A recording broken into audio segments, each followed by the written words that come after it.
je deviens rouge, dis quelque chose, et j'en ferai une chanson.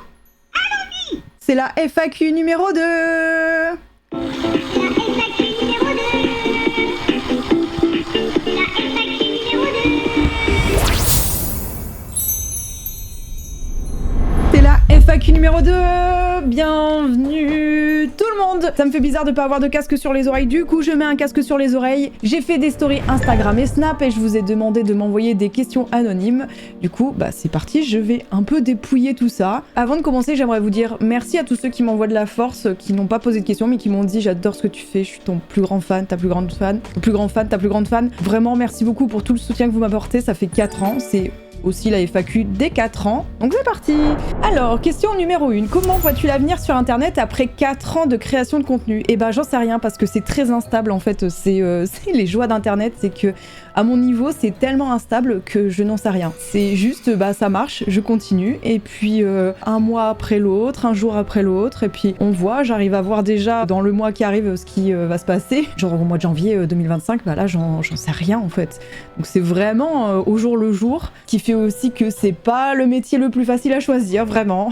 Voilà, question suivante. Prends-tu toujours autant de plaisir à streamer? Alors ça, question très pertinente, je trouve, parce qu'au bout de 4 ans, quand tu lives quasiment tous les jours, hein, c'est ce que je faisais au début, je livais tous les jours, 2 fois par jour, c'était beaucoup. Là, ça fait 4 ans. J'ai réduit le nombre de lives parce qu'à côté de ça, je dois aussi faire du montage. J'ai ma vie de famille aussi à gérer. Mais voilà, ça prend beaucoup de temps. Et le plaisir de streamer, oui, j'ai toujours plaisir à streamer. Juste, maintenant, je suis plus dans une méta où je me dis plus je vais streamer et plus je vais avoir de gens et plus ça va être utile ou efficace de faire ça. Je suis plus du tout dans cette méta-là. Je suis plus dans un mood, bah, je découvre le jeu de manière chill, ça me fait du contenu et je passe un bon moment avec ma commu. Il y a des périodes où bah, j'ai des hauts et des bas, hein, comme tout le monde, je pense, dans la création de contenu. Et du coup, j'ai moins plaisir à streamer parce que j'ai juste l'impression que ce que je fais, c'est nul. Voilà. Et ça, je pense que c'est un peu le syndrome de l'imposteur des créateurs de contenu. Hein. Je dois pas être la seule à vivre ça. Mais voilà, sinon, non, j'adore toujours autant ma commu. Ils sont toujours aussi drôles, on rigole toujours aussi bien. Et ça, c'est génial. Voilà, juste bah, des fois, des jeux qui me plaisent moins et je me force à les faire. Mais maintenant, je me force plus. Franchement, maintenant, je me force plus. Je fais ce que j'ai envie de faire. Et puis voilà. Comment te projettes-tu sur les prochains mois, années? PS, toujours un plaisir de te suivre. Je me projette pas. Moi, ce que je voudrais, c'est évoluer, proposer d'autres trucs, grandir aussi, hein, clairement. Mais de là à me projeter, en fait, j'arrive déjà pas à me projeter 2 mois après. Je l'ai dit juste avant. Déjà, le mois de janvier, c'est compliqué de se projeter. Là, je sais juste que je vais passer le mois de novembre, fêter Noël, et après, on verra. J'arrive pas à viser plus loin, en fait. Moi, en tout cas, personnellement, ce que je voudrais, c'est vraiment créer du contenu peut-être plus diversifié que les streams, le jeu vidéo, clairement. Proposer du contenu fun, mais le truc c'est que à mon niveau c'est très compliqué d'organiser ça. Ça demande de l'argent, du temps, c'est juste trop compliqué en fait. Question suivante, tu arrives toujours à bien concilier ta vie de parent-enfant avec le streaming depuis que tu as autant percé? Je n'ai absolument pas percé. Non, je n'ai pas percé. Mais oui, j'y arrive, c'est toute une organisation, mais c'est comme les parents qui travaillent. Hein. C'est le matin, il y a école, on les dépose à l'école, on les prépare. Ensuite, bah du coup, j'ai ma journée de quelqu'un qui travaille, hein, vraiment, juste j'ai plus les trajets à faire en transport en commun. Mais voilà, en fait, ça change rien d'une personne qui a un travail autre que créateur de contenu. C'est juste que, c'est vrai que moi, des fois, je pars en déplacement, mon mec aussi part en déplacement. Donc ça demande toute une organisation avant. Et c'est vrai que bah, j'ai du travail à la maison, j'ai du travail avec les enfants, j'ai des conduites à faire et des fois, je suis pas libre de mon temps 100%. Donc, mais oui, dans l'ensemble, on y arrive bien. Je suis beaucoup soutenue par mon conjoint et c'est super important d'avoir quelqu'un qui soutient comme ça. Mais voilà. En vrai, c'est du boulot d'être parent, tout court. Et question suivante. Est-ce que tu penses qu'un jour, il y aura une lassitude sur Twitch? Jamais on ne t'abandonnera la meilleure. Eh ben, c'est trop gentil. Une lassitude sur Twitch, je sais pas. Moi, j'ai l'impression que, en fait, le format est très contraignant. En fait, les streams, c'est souvent très long. Tu lances un live, c'est minimum 2 heures en fait. Et les 2 heures, les gens ne les ont pas. Ou alors ils laissent le lurk. Je dirais pas que c'est une lassitude. Je pense que bah, les gens n'ont juste pas le temps. Les gens ont une vie. Et un live qui dure 5-6 heures, personne peut suivre un live 5-6 heures à moins de laisser la vue sur le PC et puis d'aller, d'être AFK. Mais je pense que Twitch a été un moment, genre 2020, Covid et tout, c'était vraiment le summum parce que bah, les gens étaient en télétravail. Ça leur faisait peut-être aussi de la compagnie en fait d'avoir un live comme ça allumé sur le côté, autre que la télé, parce qu'on pouvait aussi on peut interagir. interagir. On peut interagir avec les gens, mais clairement là, de manière factuelle, les chiffres descendent. En termes de viewers, ça fait que descendre en fait. Donc de plus en plus de personnes ne suivent plus les lives quoi. Question suivante. Comment décrirais-tu ton expérience PGW 2024? Un plaisir d'avoir pu te voir sur scène. Eh ben merci beaucoup d'être venu me voir à la PG parce que vous avez été mine de rien assez nombreux à venir me faire un coucou, même si des fois je pouvais pas descendre de scène parce que j'étais en train d'animer. Mais merci beaucoup. D'ailleurs j'ai même signé des autographes. Genre j'ai signé des autographes, le mec il m'a dit tiens j'ai tout et tout signe. J'étais en mode sur le cul, genre j'ai fait ok j'ai jamais fait ça de ma vie. J'ai même signé une banane et tout. Non mais trop drôle, vraiment merci beaucoup. Merci du fond du cœur pour votre soutien. Et sinon c'était incroyable cette expérience, c'est la première fois que j'animais une scène à la PG et vraiment la famille Bandai Namco c'était vraiment c'était petite pépite, un petit banger, on était comme à la maison Asbarak. Non c'était vraiment bien. Franchement, j'ai adoré animer, les gens étaient super cool, c'était chaleureux, c'était convivial et bienveillant. Donc vraiment, vous avez tous été au top, l'équipe Bandai a été au top. Voilà. Question suivante. Alors, si un jour mariage il y a, tu le ferais sur un thème particulier ou classico? Je pense à l'arrache, j'aime bien, à l'arrache. Genre pas de thème, moi j'y vais en pyjama, tu vois, je m'en fous, je signe le papier, je rentre me coucher. Vraiment si, parce que en fait... Si j'avais tout le temps du monde et tout l'argent du monde pour organiser ça, genre je sais pas, faire passer ça par un wedding planner, je pense que je ferais un thème, je sais pas, franchement, j'ai pas réfléchi à ça, ouais, tu me poses une colle. Moi, perso, je pense que je mettrais des bornes de jeu, genre une borne Just Dance pour que les gens puissent danser, une borne jeu vidéo, vraiment, je pense que je ferais ça. Sans pour autant que ce soit tout jeu vidéo, mais ouais, parce que moi, j'ai juste envie d'aller signer le papier et me barrer. Alors ensuite, je t'adore Poppy, t'es trop belle, continue comme ça, merci beaucoup les gens, vous êtes trop adorables. Salut Poppy, je suis une abonnée, j'adore tes vidéos, elles sont trop drôles, j'ai une question, est-ce que tu es en couple? J'aime bien je suis une meuf au cas où. Non mais y a aucun souci, hein, vous pouvez poser la question. Oui, je suis en couple depuis 12 ans, bientôt, pas encore 12 ans, 11 ans et 11 mois, 10 mois. Ça fait bientôt les 12 ans là. Et j'ai tellement pas vu le temps passer, c'est une dinguerie. Voilà. Et ce n'est pas casqué. Calmez-vous, c'était pas casqué, ok? C'est ni inox. Et c'est pas Michou non plus. Voilà. C'est pas Squeezie non plus. Je vais tous les faire. Parce qu'on me les a tous fait. Préfères-tu ta vie de créatrice de contenu à ton ancienne vie, sachant que c'est un métier chronophage qui demande beaucoup d'investissement? C'est très chronophage parce que je décide que ce soit chronophage. Je pourrais juste lancer mes lives et puis à côté de ça, pas faire de contenu annexe, sauf que j'ai décidé de faire ça. Je ne peux pas tout déléguer parce que ça demande de l'argent aussi pour faire ça.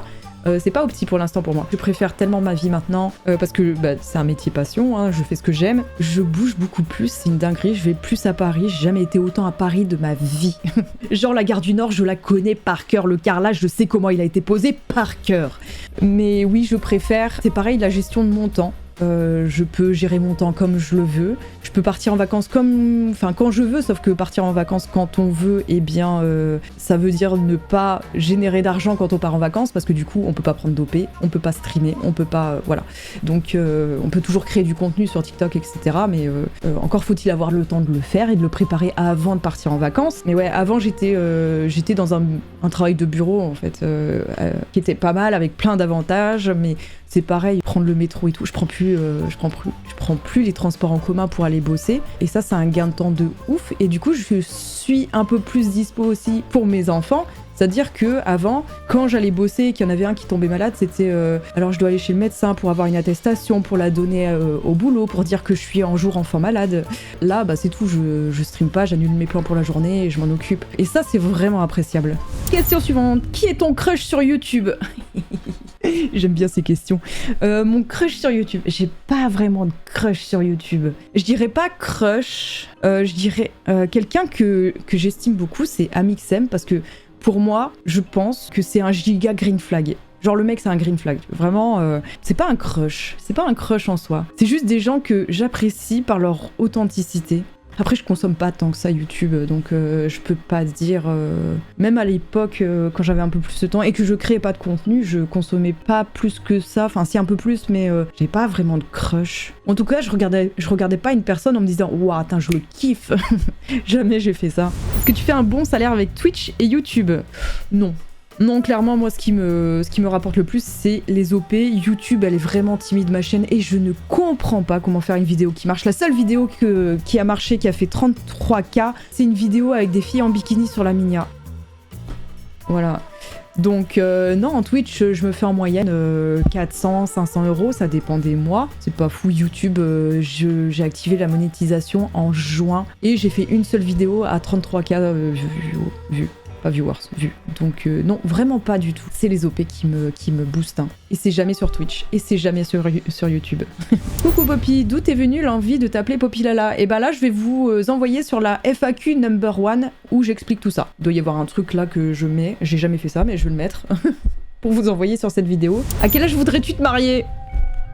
Bah avant 60 ans quand même. Avant 60 ans. 12 ans que j'attends. Tu passes combien de temps à jouer aux jeux vidéo? Oh bah je joue quand je suis en live principalement, mais ça m'arrive d'allumer la console le soir. J'allume 1 à 2 heures, allez, on va dire 2 fois par semaine. Ça fait 4 heures par semaine, plus les lives où je live 6 heures, mais je joue aux jeux vidéo en réalité que 4 heures en moyenne. Ouais, c'est quand même beaucoup. Hein. Ouais, ça fait 4 fois 3, 16 euros. Ouais, je dirais quasiment 20 heures. Ce qui est beaucoup, beaucoup, beaucoup. Mais c'est mon métier aussi. C'est mon métier. Des gros projets pour 2025. C'est la meilleure, reste drôle et pétillante. Merci beaucoup. Non, j'ai pas de projet. J'ai juste des idées. Après, en fait, j'ai pas envie de parler de projet quand c'est pas encore amorcé. Et pour amorcer le truc, il faut préparer le truc. Il faut avoir un investissement ou trouver comment le financer, mais pas trop cher à mon niveau. Donc non, j'ai pas vraiment de projet pour l'instant. J'ai juste des idées et des concepts. Voilà, à voir si j'arrive à les mettre en place. Mais vraiment, ce serait vraiment un gros kiff de mettre ça en place.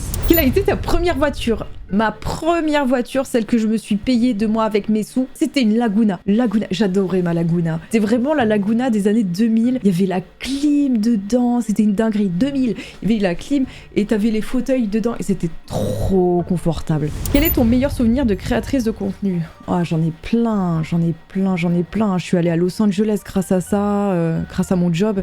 J'ai vu Yamapi qui était ma resta quand je regardais les J-dramas. Genre, il était à côté de moi, le type, mais jamais de la vie j'aurais imaginé vivre ça. En vrai, il y en a plein, même les Ilan, tu vois, les rencontres que tu fais, les émotions que tu vis, les événements caritatifs, vraiment, ça c'est... Enfin, tout, je veux dire, il y a plein de choses comme ça qui sont ouf à vivre. Mais ouais, je pense que juste cette année, j'ai fait le vlog de Speedon. Ça, c'était vraiment trop sympa à faire. J'ai fait Los Angeles, et ça, c'était vraiment trop cool de faire ça, de vivre ça, d'aller aux États-Unis, vraiment, dans le cadre de mon métier, ça c'est vraiment ouf. Et puis, enfin voilà, enfin vraiment, tout est ouf. Tout est ouf. Quel conseil donnerais-tu à la Poppy d'il y a 4 ans qui a lancé son premier stream? Je lui dirais, continue comme ça, mais ne sacrifie pas ton bien-être. Parce que pendant un moment, je me suis beaucoup dite... Vas-y, il faut streamer le plus d'heures et tout, comme ça je vais faire des vues, machin. Sauf que c'était juste après le Covid, et donc c'était quand même plus simple à l'époque d'avoir des gens qui viennent sur les lives. Donc ouais, c'était plus simple. Mais j'étais quand même dans un mood où je voulais streamer le plus longtemps possible, pas prendre de vacances, etc. Là, c'est vraiment la première année où j'ai pris 3 semaines de vacances d'affilée. Avant, c'était 10 jours par-ci, 10 jours par-là, et t'as pas le temps de profiter en fait en 10 jours. Quand je décroche comme ça, enfin quand je décroche pas vraiment, je pars 10 jours en vacances, et ben je fais quand même du contenu, je prends mon PC et je travaille. Donc là, je suis partie en Écosse, j'ai dit ok, je vais préparer mes contenus vite fait, mais vraiment, je vais pas passer mes soirées à travailler. Et là, j'ai vraiment décroché. C'était vraiment la première fois là depuis 4 ans. Et du coup, je me dirais ça, je lui dirais ok, tu peux continuer parce que ça marchera bien pour toi, mais attention à ton bien-être. Et ce qui est pour moi le plus important. Qu'est-ce qui nous attend sur ta chaîne Twitch dans les prochains jours, semaines, mois, années? Bah, ce qui vous attend, toujours le même contenu, hein. J'avoue que j'aimerais bien faire des émissions, j'en ai déjà parlé à certaines personnes, mais bon, de là à ce que ça se mette en place, bah des fois le process peut prendre 6 mois. Donc pour l'instant, je reste à faire du contenu jeux vidéo, X fun. Tout ce qui est gros projet, en vrai, c'est compliqué. J'aimerais bien. La phrase de drague la plus nulle que t'aies entendue, qui m'énerve le plus, je suis floue, c'est quand il y en a qui démarchent dans la rue et le premier truc qu'ils disent c'est « Oh, vous avez des yeux magnifiques ». Ça m'est arrivé devant la PGW, je crois que c'était la Croix-Rouge, et le mec me dit « Excusez-moi, madame, mademoiselle, je sais plus ». J'ai même pas eu le temps de répondre, qui me dit « Oh, vous avez des yeux magnifiques ». Ça vraiment, ça me saoule. Une fois, il y a un mec qui vient faire pareil au porte-à-porte, c'était pour l'UNICEF cette fois. Il sonne, il me fait Oh trop bien, vous êtes en bleu, moi aussi je suis en bleu, comme ça on est raccord et en plus votre tatouage il est magnifique. Ça j'aime pas, franchement c'est d'un lourd, c'est si lourd. Franchement trouvez autre chose parce que moi ça me lourde vraiment. À qui envoies-tu le plus de messages? Mon mec. D'ailleurs je dois lui envoyer un message. Pense à aller acheter de la salade pour soir. Red flag chez un mec et chez une fille. Le red flag, oh, c'est les gens qui font des réflexions sous couvert d'humour. Ça, je déteste. Je pense que tout le monde déteste. Hein. Tu sais, les gens qui vont se moquer de toi en disant « Ah, c'est trop drôle, c'est une blague ». Et si la personne en face est pas contente, et ben cette personne-là va dire « Ah, ouais, t'es vraiment susceptible, t'as pas d'humour ». Alors ça, c'est vraiment red flag. Hein. Si vous avez des gens comme ça autour de vous, mais vraiment, barrez-vous. Hein. La pire relation ever. Hein. C'est toxique as fuck, et en plus c'est même pas drôle, c'est des gens qui n'ont pas d'humour. Donc c'est pas intéressant, donc cassez-vous. Combien d'autographes tu signes quand tu vas acheter ton maroilles au match? Alors non, ici on va au champ, monsieur, déjà, mais sinon je signe juste l'autographe en bas du chèque. Voilà, et déjà ça c'est pas mal. T'as un grand regret, et si oui, lequel? Ah bah... Ah oui, j'ai un grand regret, celui de pas avoir demandé de photo à Yamapi.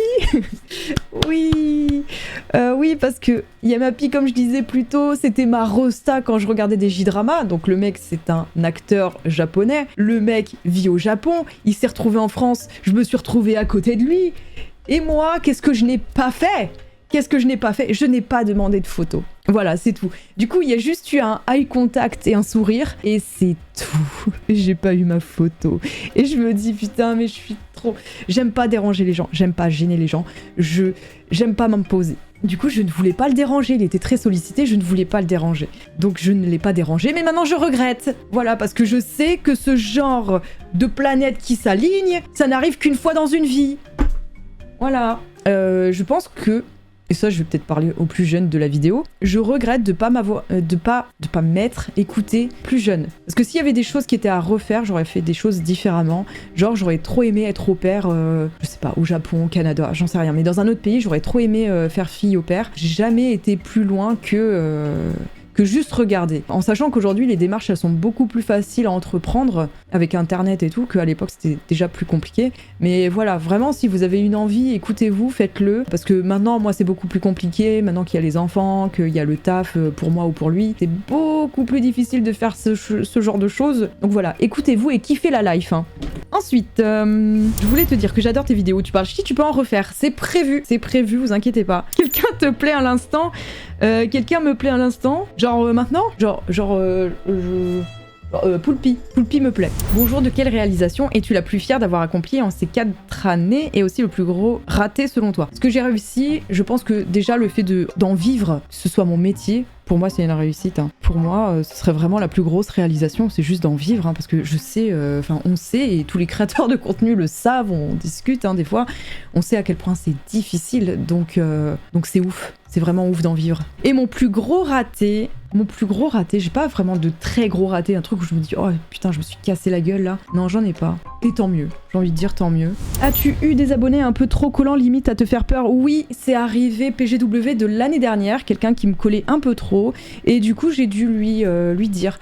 Mais au bout d'un moment, j'ai dû être méchante. Et je déteste ça. Je déteste être méchante. De daronne les gens comme ça, c'est pas du tout mon truc.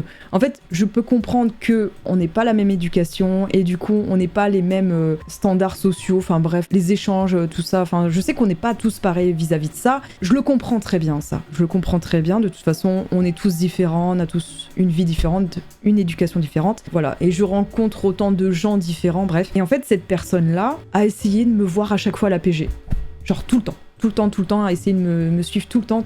Il y a vraiment un moment, je sais plus avec qui j'étais, mais j'ai dit écoute, est-ce que je peux aller dans ton stand derrière pour me réfugier en fait, vraiment. Je me suis réfugiée pour ne pas avoir à croiser cette personne qui, je savais, me cherchait tout le temps. Donc au bout d'un moment, je me suis énervée. Je me suis vraiment énervée.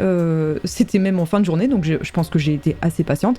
Solivan était là, Solis était là, tu t'en souviendras. Je l'ai fait devant des gens, genre c'était devant la Paris Games Week, j'étais vraiment en train de discuter avec un groupe de potes, et du coup j'ai tapé une gueulante, et là j'ai été tranquille. Je pense qu'elle s'est dit vraiment que j'étais open, je sais pas, mais... Elle comprenait pas que quand j'étais avec un groupe de potes, en fait, tu ne t'incrustes pas. Enfin, il y a quand même une distance viewers, streamers ou abonnés créateur de contenu, quoi. Donc, ouais, c'est juste ce moment-là, juste ça. Vive les ch'tis, ouais, vive les ch'tis. Je sais que vous êtes beaucoup de ch'tis à me soutenir, alors merci beaucoup. T'as quel âge? 25? Et non, je n'ai pas 25. Non, j'ai pas 25. J'ai plus de 30 ans et j'ai même bientôt 35. Là, on est le 5 novembre, je suis en train de filmer.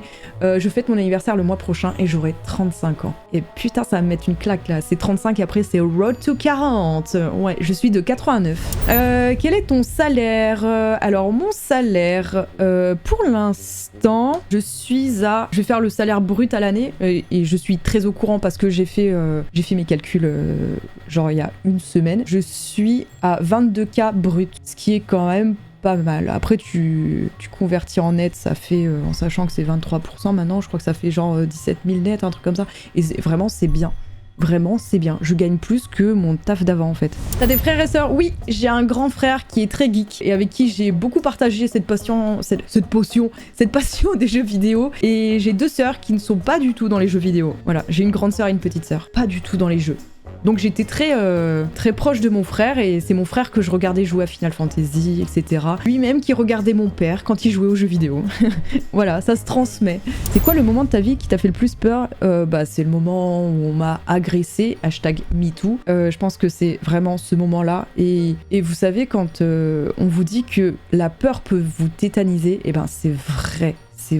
Genre t'es tétanisé, tu ne sais plus quoi faire. Donc j'ai eu peur, j'ai eu un moment de peur, j'étais tétanisée, je savais pas quoi faire, je savais pas ce qui m'arrive. En fait, sur le coup, tu te dis mais qu'est-ce qui m'arrive? Et après, ce que j'ai fait pour m'en sortir de cette situation, c'est que j'ai continué à tchatcher avec le mec comme si de rien n'était. Genre c'est le seul truc qui me fait dire que ça m'a aidé, je pense. Voilà, je suis restée... je pense que le mec il s'est dit ouais elle est trop sympa, vas-y je vais prendre mes aises. Et après ça, du coup, j'ai continué à faire comme si de rien n'était, comme si j'avais rien vu, rien senti, rien. C'est la première fois que j'en parle dans une FAQ parce que c'est vraiment la première fois qu'on me pose la question. C'était maintenant il y a... J'avais 16 ans. Pas très bon souvenir, mais le temps a fait que ça atténue la douleur, quoi. Mais on n'oublie pas. On n'oublie jamais. On peut te contacter pour t'inviter en convention. Oui, vous pouvez faire ça, mais je suis pas sûre que tenir une table, je le ferais. Genre, j'ai tellement peur de flopper. Genre, tellement. En fait, c'est... Enfin, il y a le flop qui me fait dire que, non, j'ai pas envie de flopper tout court pour qu'il y ait personne qui vienne sur ma table. Autant filer la place à quelqu'un d'autre, en fait. C'est plus ça, je le vois plus comme ça. C'est, non, mais moi, je suis personne, prenez quelqu'un d'autre, prenez cette place-là, cette personne... sera plus worse de contacter cette personne, quoi. Je vois plus comme ça. À quand la recette de la tarte au maroilles? C'est la recette de ma grand-mère, jamais je vous la donne. Jamais. Sauf contre 150 subs. Voilà, je suis très corruptible. Serais-tu au Geek Days de Lille le 30 novembre? Oui, je passe toujours une tête. Je me déplace toujours pour les Geek Days, donc ouais, j'y serai sûrement pour traîner un petit peu. Qu'est-ce que tu espères pour l'univers de la création du contenu pour les 4 prochaines années? Qu'est-ce qu'on peut te souhaiter à toi? Eh ben, de proposer d'autres contenus un peu plus grands, on va dire. On peut me souhaiter ça, je l'espère. Peut-être avoir une émission aussi, j'aimerais vraiment. On verra. Après, l'univers de la création de contenu, ça, on peut jamais être sûr de comment ça évolue, en fait. Qu'est-ce qu'on ressent quand on est une étoile? Ça, c'est quelqu'un de ma commu. N'importe quoi. Tu joues aux jeux vidéo depuis combien de temps? Eh ben, j'ai commencé très tôt. J'ai commencé vers 4-5 ans, c'était sur la Super Nintendo, donc ouais, 4-5 ans. Et j'ai commencé très tôt. Parce que mon père y jouait et que mon père me laissait y jouer. Donc ouais, j'ai vraiment commencé, donc ça fait 30 ans que je joue aux jeux vidéo. Ouais, c'est ouf quand on y pense, et j'ai jamais arrêté. Merci beaucoup d'avoir regardé cette vidéo. Peut-être à l'année prochaine pour une FAQ 5. Merci d'avoir regardé la vidéo, merci pour tout ce soutien que vous m'apportez tous les jours, tout le temps, via vos commentaires, vos MP. J'essaie de tout regarder tout le temps. Peut-être à l'année prochaine pour la FAQ 5. Et puis en attendant, portez-vous bien, abonnez-vous, et puis...